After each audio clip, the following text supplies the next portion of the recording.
Saidina Umar pak sabahuron khutbah pun pegah. Ya ayuhan nas antum khuliqtum lil abad. Wahai manusia, kamu diciptakan untuk selama-lamanya, bukan untuk sementara. Sekali jadi manusia, tetap akan manusia, dan tidak ada akhir dari eksistensi manusia, dari wujud manusia.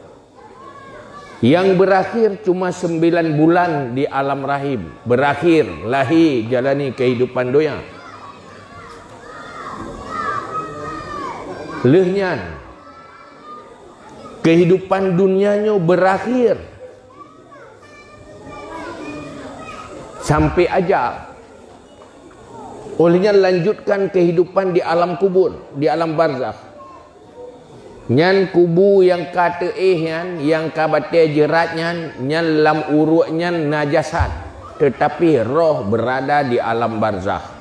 Dalam hidup, roh masih hidup menjalani kehidupan alam barzakh yang terpisah dengan tubuh.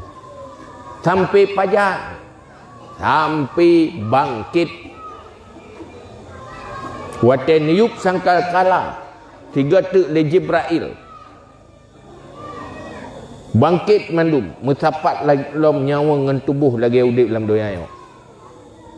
Dipna trip inan ribuan tahun tiurau padang mahsyar siribeton. Sementara meribeton dalam padang mahsyar, hana arti udip dalam doya. Kemudian berhadapan dengan pengadilan agung, hinan nepadi nehukum.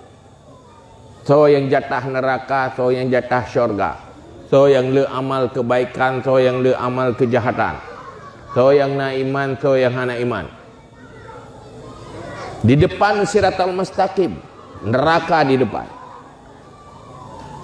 Selesai hinan, ja atas siratal mustaqim, lame yang ret lam neraka, nit yang lewat. Pajan baru aman lewat siratal mustaqim. No problem manusia.